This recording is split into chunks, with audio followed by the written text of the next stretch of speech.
Please, I'd like you to be sensitive as I teach. We're discussing the Holy Spirit here. ዛሬ ስለ መንፈስ ቅዱስ አስተምራችኋለሁ። እባካችሁ ጆሮአችሁን ሰጥታችሁኝ እስከ መጨረሻው ድረስ እንድታዳምጡ ፈልጋለሁ።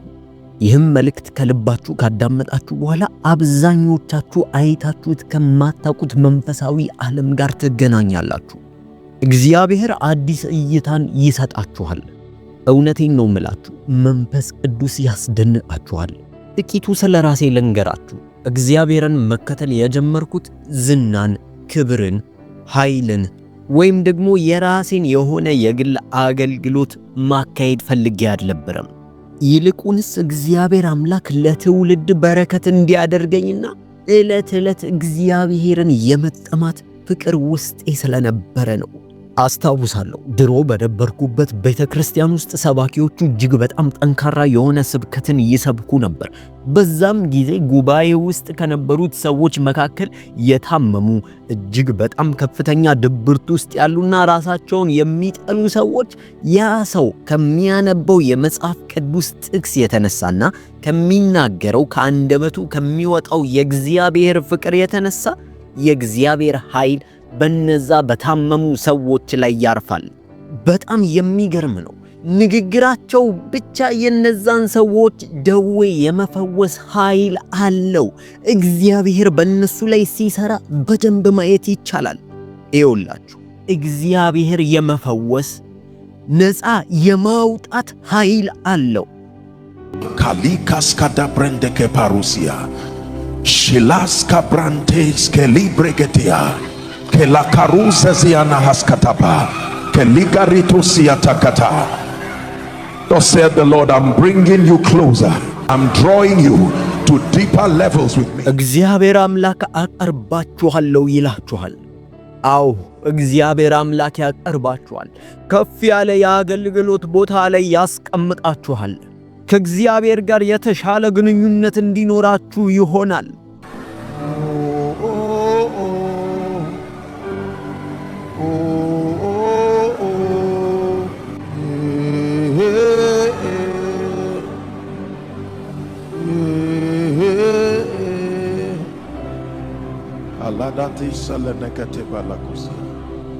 ይኸውላችሁ እነዚህ በቤተ ክርስቲያን ውስጥ ያገለግሉት የነበሩት አገልጋዮች ልክ ማካፈል ሲጀምሩ የእግዚአብሔር ጸጋ ይታይ ነበር።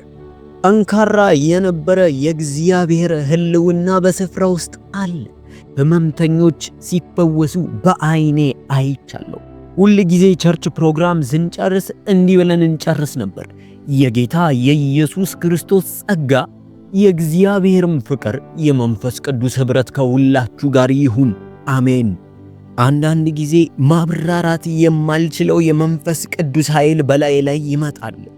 አሁንም ግን ልጠግበው የማልችለው ኃይል ነው። አንዳንድ ጊዜ ትልቅ የእግዚአብሔር አገልጋዮችን ወይም ደግሞ የወንጌል ሰራተኞችን አንድ ጥያቄ ጠይቃቸዋለሁ። ስለ መንፈስ ቅዱስ ንገሩኝ እላቸዋለሁ። እነሱ ግን በተለያየ ማብራሪያ ሊያብራሩልኝ ይሞክራሉ። እኔ ግን እውነቱን ለመናገር ያ ማብራሪያ አያረካኝም። በእርግጥ እነሱ መለኮታዊና ከተማሩት ትምህርት አንጻር ሊያብራሩት ነው የሚሞክሩት። አይደለም፣ በዛ ብቻ መለካት አንችለው። ልንገራችሁ እግዚአብሔር እንዴት የበለጠ እንድታውቁት እንደሚያረጋችሁ ላስረዳችሁ። አዲስ የሆነ ስለራሱ እይታ ይከፍትላችሁና መልሶ ደግሞ ይደብቀዋል። ትንሽ ያስቀምሳችሁና መልሶ ይወስደዋል። አያችሁ፣ ልክ እንደዛ ሲሆን መልሳችሁ እግዚአብሔርን መጠማት ትጀምራላችሁ። ለዛ ነው የምትጠሙት። አያችሁ፣ ሁል ጊዜ መገኘት ስለማይችል ነው የበለጠ እየራበንና የበለጠ እየተጠማን የምንመጣው። በአንድ ጊዜ አጥብቄ ጸልይ ነበር። እግዚአብሔር ሆይ እባክህ ከማውራት ባለፈ መንፈሳዊ ሕይወታቸውን መኖር የሚችሉ ወንዶችና ሴቶች ልጆች ይነሱልህ ብዬ አጥብቄ ጸልያለሁ። እንዲህ ብዬ በምጸልይበት ማግስት አንድ ቀን አንድ መጽሐፍ አነሳሁኝ። የእግዚአብሔር ጀነራሎች ይላል። ያንን መጽሐፍ አንስቼ ማንበብ ከጀመርኩኝ ጀምሮ ያንን መጽሐፍ መልሶ መዝጋት አልቻልኩም ነበር። ልክ ስለ ዘመዶቼ እያነበብኩኝ እንዳለ ይሰማኝ ነበር። አንድ ነገር ገባኝ። ይሄ ነበር ይህንን ነበር እስካሁን ለመጠየቅ እየሞከርኩ የነበረው። እስካሁን ስፈልግ የነበረው ይሄንን ነበር። መንግስታትን ይገዙና ይቆጣጠሩ የነበሩ የእግዚአብሔር ሰዎች፣ የአንበሶችን አፍ መዝጋት የሚችሉ ኃያላን፣ እግዚአብሔር በእነዚህ ሰዎች ላይ በአካል ይሰራ ነበር። ከዚህ በኋላ የሀገራችንን የናይጄሪያን የቤተ ክርስቲያን የኋላ ታሪክ ማጥናት ጀመርኩ። ልክ ሳጠና ልክ እንደ ቢሾፕ ቤንሰን ኢዳሆሳ አይነት ሰዎችን አየው። እንደዚህ አይነት ሰው ይህንን አገር ያንቀጠቀጠና ቀጥ አርጎ የያዘ የእግዚአብሔር ሰው ነው። ደግሞም ሄድ ስል ልክ እንደ አፖስትል ባባሎላ አይነት ሰው ተመለከትኩ። የእግዚአብሔርን ክብር የተሸከመ የእግዚአብሔር ሰው። ከዛ በኋላ አንድ ችግር እንዳለብን ገባን። መቼ ነው የእግዚአብሔርን ክብርና የእግዚአብሔርን አገልግሎት የቀነስ ነው? መቼ ነው ሁሉንም ነገር በቴዎሎጂካል ትምህርትና በመለኮታዊ ትምህርቶች ብቻ ያተም ነው? የእግዚአብሔር ክብር የእግዚአብሔር ኃይል ወዴት ሄደ? መቼ ነው የኃይሉን ችሎት የደበቅ ነው? የእግዚአብሔር ቤት ብለን እንሰራለን። የእግዚአብሔር ክብር የእግዚአብሔር ኃይል በቤት ውስጥ አለ እንላለን። ግን ሰዎች ይመጣሉ፣ ሳይለወጡ ይወጣሉ። ከዚህ በኋላ እጆቼን በራሴ ላይ ጭኜ እንዲህ አልኩ፣ እግዚአብሔር ሆይ መንፈስ ቅዱስን ሳልሞላ በፊት እንዳትልከኝ። አስቡት እስኪ ያለ መንፈስ ቅዱስ ለዚህ ክፉ ዓለም ምን አይነት መልእክትን ይዤ መሄድ እችላለሁ? በነገስታቶች መካከል ስቆም ማን ላከኝ ልለው? በዚህ መልኩ ነበር አገልግሎትን የጀመርኩት። በውስጤ ጠንካራ የሆነ መንፈስ ቅዱስን የማወቅ ፍላጎት ነበር። ከዚህ በኋላ ልክ እንደ ቤኒሂን አይነት ሰው ስለ መንፈስ ቅዱስ ሲያወራ ሰማው። ቤኒሂን ሲያወራ ብዙ ጊዜ እንደዚህ ይላል። ካትሪን ኩልማን በመድረክ ላይ ትወጣና እባካችሁ ጓደኛዬን አታሳዝኑት ትል ነበር። መድረክ ላይ ቆማ ታለቅስ ነበር። ጓደኛዬ ብላ መንፈስ ቅዱስን ትጠራዋለች። ያ ፍላጎትና ጥማት ወዴት ሄደብን? የት ነው ያለው? የት ከፋፈለው? ዛሬ ብዙ ስለሱ የተጻፉልን መጽሐፍቶች አሉ፣ ነገር ግን እስካሁን አናቀውም። የተለያዩ ኮንፈረንሶችን በሱ ስም አድርገን እናዘጋጃለን፣ ነገር ግን አላወቅነውም። የሞላ ጉባኤዎችና ኮንፈረንሶችን እናዘጋጃለን። ሰዎች ጢም ብለው ይጠብቁናል፣ እሱ ግን አልተጋበዘበትም። አሁን ላይ አንዳንዶቻችን ክብሩን እንኳን ወደ አለማወቅ እየመጣን ነው። ምናልባት ቆመን እያገለገልን እሱ ስራውን እየሰራ እሱ እንዳለ እንኳን አናውቅም። መገኘቱን ረስተነዋል። መጽሐፍ ቅዱሴን አነበብኩኝ፣ ታሪኮችን አጠናው።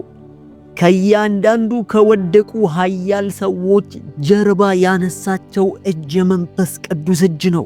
ልክ እንደ ዳንኤል የነበረን ሰው ከፍ ያደረገው የመንፈስ ቅዱስ እጅ ነው። ልክ እንደ ዮሴፍ የተጣሉትን ያነሳና ከፍታ ስፍራ ላይ ያስቀመጠው ያው የመንፈስ ቅዱስ እጅ ነው። እንደ ማርያም አይነት ሰዎችን ያጠነከረ፣ እንደ ኤልያስ አይነት ሰዎችን ብርቱ ያደረገ። እንዴት ነው መልካም የሆነ መጨረሻ ፈልገን የሱን አገልግሎት ችላ ማለት የምንችለው? ስሙኝ በደንብ። እግዚአብሔር ሃይማኖት ሊሰጠን አይደለም የመጣው፣ ይልቁንስ ልምድ ሊሰጠን ይፈልጋል። አሁንም ባላችሁበት ነገር ላይ ልምድ ሊሰጣችሁ ይፈልጋል። ሰዎች ብዙ ብዥታን የፈጠሩበትን ያን ንጹህ የእግዚአብሔር መንፈስ እግዚአብሔር ለኛ ማስተዋወቅ ይፈልጋል። እኛ ዘይት ነው በዘይት ውስጥ አለ እንላለን፣ እሱ ዘይት አይደለም። እርግብ ነው ብለን ደግሞ እንናገራለን፣ እርግብ አይደለም። አንዳንዴ ደስ ሲለን በንፋስ እንመስለዋለን፣ እሱ ንፋስ አይደለም። ደስ ሲለን እሳት ነው እንለዋለን፣ እሳትም አይደለም። እሱ ቅዱስ የሆነ የሕያው አምላክ መንፈስ ነው። He is the Holy Ghost, the Spirit of the living God. He is the Holy Ghost, scepter of the King of Kings. He is the Holy Ghost, seal of the age to come. Is changing everything.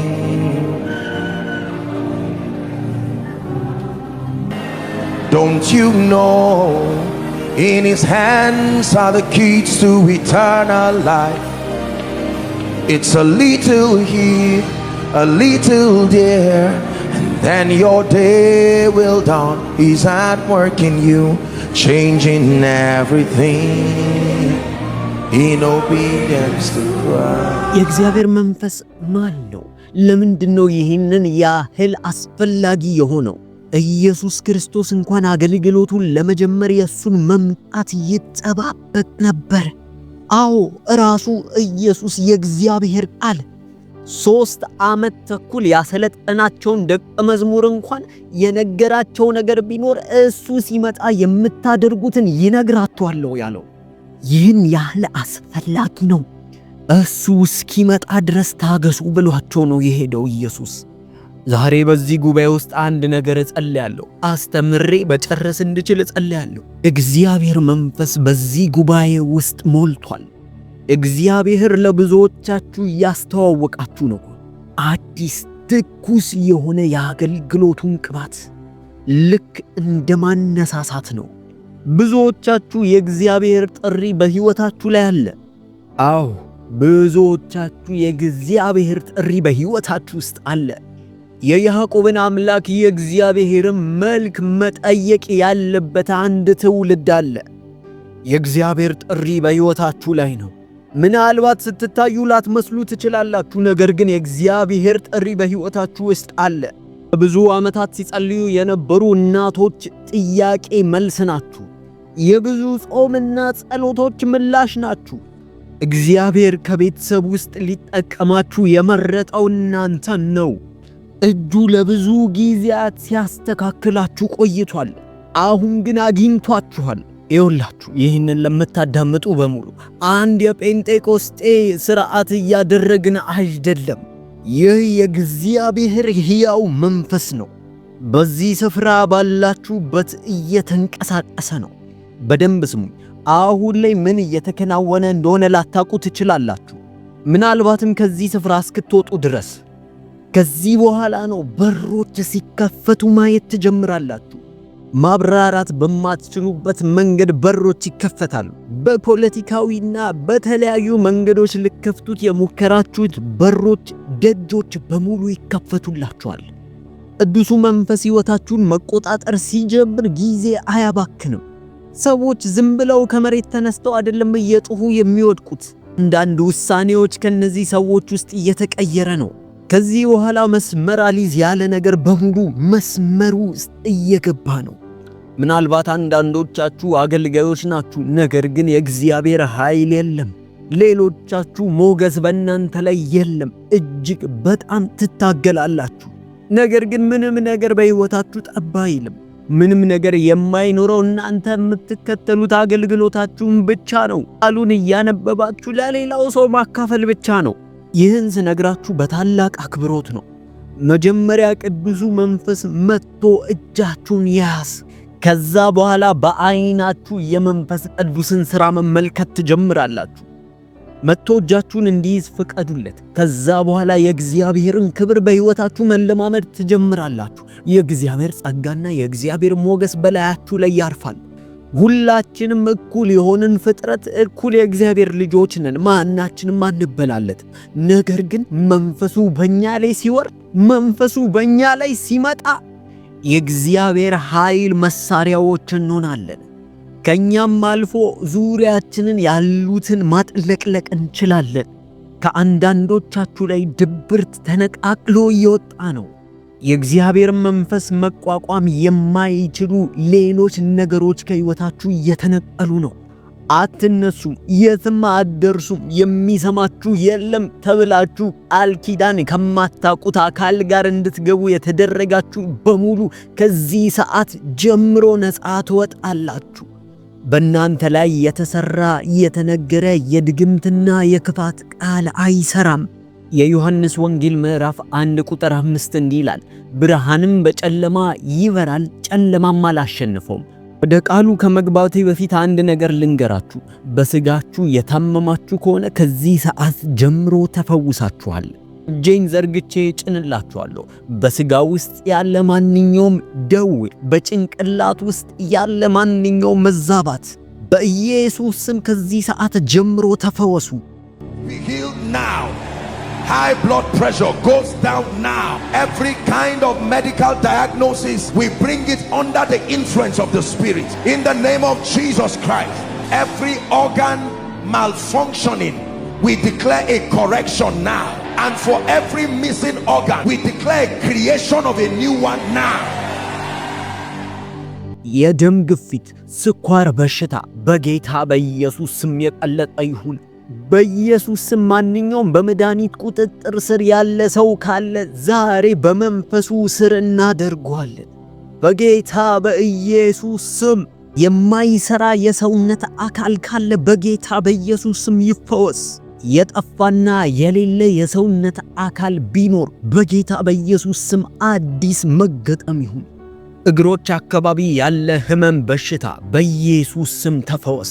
ከዘር ማንዘር የሚመጣ ማንኛውም የደዌ በሽታ የተመታ ይሁን፣ በኢየሱስ ስም ይሰበር። ማንኛውም የጨለማ ሥራ ያለበት ነገር አለቀ ካላችሁ እንጸልይ። No matter how long, in the name of Jesus, we scatter those altars. We scatter those kapakatos. We scatter those altars. Let God's people go. የትኛውንም ያክል ጊዜ የሚፈጅ ማንኛውም የጨለማ መሰዊያ በኢየሱስ ስም ይመታ። ቤተሰቦችን የሚያዘገይ፣ መዳረሻን የእግዚአብሔርን ዓላማ የሚያዘገይ፣ ቢዝነሶችን የሚያዘገይ መንፈስ በሙሉ በጌታ በኢየሱስ ስም ይመታ። እስከ ዛሬ ድረስ አልከፈት ያላችሁ በር በጌታ በኢየሱስ ስም ተበርግዶ ይከፈት። አንድ ደቂቃ ጮክ እያላችሁ አብረን እንጸልያለን። We scatter this gate by the power that raised Christ from the dead. We come by the agency of the Spirit and we make declarations of power. Said the Lord, I'm bringing you closer.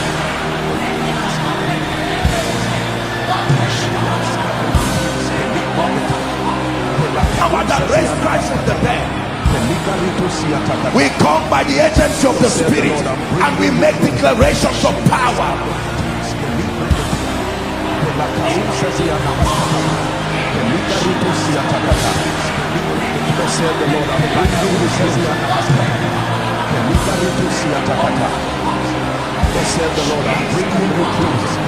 Hallelujah. ሃሌሉያ ሃሌሉያ።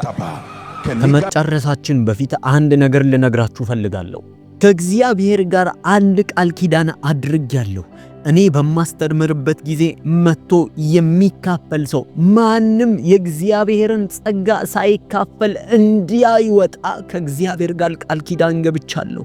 ማንም ሰው ይህንን የሚያዳምጥ ጊዜውን እያባከነ አይደለም። ይኸውላችሁ እኔ የተነፈስኩ እስካለበት ጊዜ ድረስና እግዚአብሔርን ለመወከል እዚህ እስከ ቆምኩ ድረስ የእግዚአብሔርን ቃል እስካወራ ድረስ እውነቴን እነግራችኋለሁ፣ ቃል እገባላችኋለሁ። ማንም ሰው ሳይለወጥና ሳይነካ ከዚህ አይወጣም። ይህን የሚሰማ ጆሮ በሙሉ ከመንፈስ ቅዱስ ጋር ይገናኛል። ይህ ትዕቢት ወይ ኩራት አይደለም። ይልቁንስ የተሰጠኝን የእግዚአብሔር መንፈስ እሰብካለሁ። ይህንን ትምህርት ኦንላይን የምትከታተሉ በሙሉ ማናችሁም ጊዜያችሁን እያባከናችሁ አይደለም። ይልቁንስ የምትሰሙት በሙሉ የእግዚአብሔርን ጸጋ እየተካፈላችሁ ነው። ልንማር ብቻ አልመጣንም፣ ይልቁንስ ልምድ ልንወስድም ነው። አብረን ጸልየና እንጨርሳለን። Be healed now. High blood pressure goes down now. Every kind of medical diagnosis, we bring it under the influence of the Spirit in the name of Jesus Christ. Every organ malfunctioning, we declare a correction now. And for every missing organ, we declare creation of a new one now. Power that raised Christ from the dead. We come by the agency of the Spirit and we make declarations of power.